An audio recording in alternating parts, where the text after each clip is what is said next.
इधर जब वह अंग्रेज बाहर आकर मोटरसाइकिल स्टार्ट करने लगा तब उसे देखकर भगत सिंह ने अपना पिस्टल निकालना चाहा, किंतु उसे कुछ विलंब होने लगा।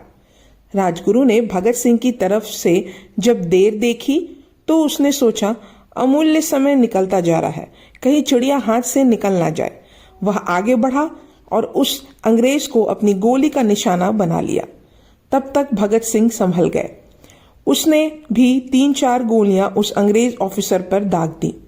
मोटरसाइकिल स्टार्ट करने वाले उस अंग्रेज अफसर पर भगत सिंह को गोली चलाने में इसलिए विलंब हुआ था क्योंकि वह उसे देखते ही पहचान गया था कि वह अंग्रेज अफसर स्कॉट न होकर सैंडर्स था। इससे पहले कि भगत सिंह चंद्रशेखर को इस बात की सूचना दे पाते, राजगुरु ने उस अंग्रेज अफसर सैंडर्स को गोली मार दी। तब भगत सिंह ने भी उस गोली पर गोली चला दी थी। 3 गोलियां खाकर सैंडर्स ने दम तोड़ दिया। वह जमीन पर जा गिरा। भगत सिंह और राजगुरु तेजी से डीएवी कॉलेज की तरफ बढ़े, जहां चंद्रशेखर आजाद अपना माउजर थामे पोजीशन लिए खड़े थे। उधर सैंडर्स पर गोली चलते देख traffic inspector fern Bhagat Singh और राजगुरु के पीछे लपका। उसके हाथ में पिस्तौल थी और साथ में 2 सिपाही भी थे। चंद्रशेखर ने उन तीनों को क्रांतिकारियों के पीछे आता देख उन्हें सतर्क किया। गोरी चमड़ी वाला एक इंस्पेक्टर तुम्हारे पीछा कर रहा है, उसके साथ 2 सिपाही भी हैं। तुम लोग बिना पीछे मुड़े आगे निकलो, मैं उन्हें रोकता हूं। भगत सिंह व राजगुरु आगे निकल गए और कॉलेज की दीवार फांदकर भीतर कूद गए। अंग्रेज इंस्पेक्टर फर्न उनके पीछे बढ़ता आ रहा था। यह देखकर चंद्रशेखर ने उसे चेतावनी दी, वहीं रुक जाओ वरना मारे जाओगे। मगर वह नहीं रुका। चंद्रशेखर ने उसकी ओर किंतु उसे निशाना ना बनाते हुए एक फायर कर दिया। गोली फर्न के ऊपर से निकल गई, मगर फर्न बड़ा कलाकार था। वह चोट ना लगने पर भी कॉलेज के बराबर में बनी 3 फीट गहरी नाली में इस तरह गिरकर लेट गया मानो उसे गोली लग गई हो। तभी एक भारतीय वर्दीपोश सिपाही फर्न की जगह आ पहुंचा और गालियां देते हुए कॉलेज की दीवार फांदकर जाते भगत सिंह और राजगुरु की तरफ लपका। आजाद ने अपना माउजर उस सिपाही की तरफ तानकर उसे धमकाया, खबरदार आगे मत बढ़ना, पीछे हटो। उस भारतीय सिपाही के साथ एक और सिपाही था। वह तो रुक गया मगर भारतीय सिपाही नहीं रुका। उसका नाम चंदन सिंह था। उसके ना रुकने पर आजाद ने लाचारीवश उस पर गोली चला दी। वह एक गोली में ही ढेर हो गया। उसके मरने पर चंद्रशेखर आजाद को बहुत दुख हुआ, मगर वह ऐसा करने के लिए मजबूर थे। ना चाहते हुए भी उन्हें उस भारतीय सिपाही पर गोली चलानी पड़ी थी। भारतीय सिपाही चंदन सिंह को गोली मारने के पश्चात चंद्रशेखर आजाद ने भी कॉलेज की दीवार फांदी और भीतर राजगुरु और भगत सिंह से जा मिले। वहां 2 साइकिलें रखी थी। तीसरी साइकिल जयगोपाल लेकर पहले ही फरार हो चुका था। एक साइकिल पर पंडित जी सवार हो गए और दूसरी राजगुरु ने संभाल ली।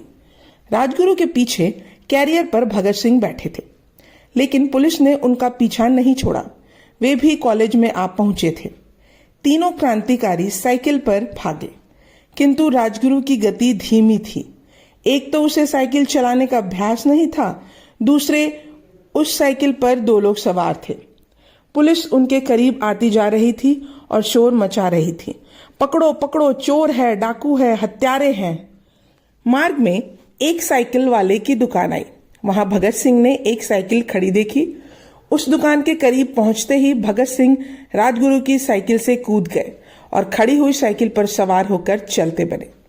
साइकिल दुकान का मालिक भी पकड़ो पकड़ो, चोर चोर कहता हुआ दूसरे पीछा करने वाले लोगों के समूह में शामिल हो गया।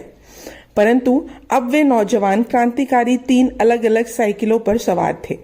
अब उन्हें पकड़ पाना सरल बात न थी। पीछा करने वालों की आंखों में धूल झोंकते हुए तीनों एक खेत में जा घुसे और खेत की राह दूसरी ओर निकल गए। तत्पश्चात तीनों अपने स्थान भजंग जा पहुंचे। इस घटना से पुलिस स्तंभित रह गई, जबकि जनता हर्ष से पुलकित हो उठी। पुलिस की पूरी सरकारी मशीनरी अपमान से अधमरी हो गई और जनता गर्व से फूल उठी। लाला जी के अपमान और मृत्यु का जो कांटा जनता के कलेजे में चुभ गया था, वह सैंडर्स की मृत्यु का समाचार सुनकर निकल गया। उस कांटे ने जो छेद पैदा किया था, उसमें क्रांतिकारियों का प्यार भर गया था।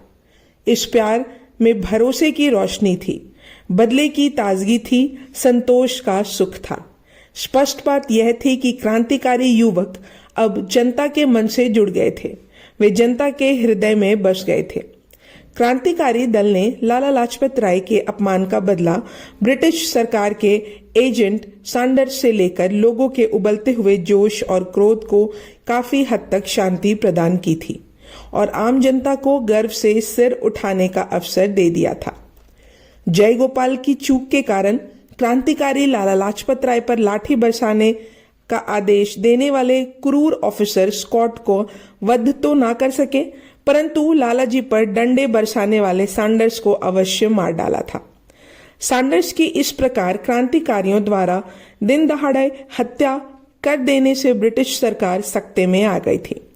लाहौर के चप्पे चप्पे पर पुलिस की तैनाती और जबरदस्त सावधानी के बावजूद क्रांतिकारी एक पुलिस ऑफिसर की हत्या कर गोलियां बरसाते हुए सुरक्षित निकल गए थे और पुलिस उनका बाल भी बांका नहीं कर पाई थी।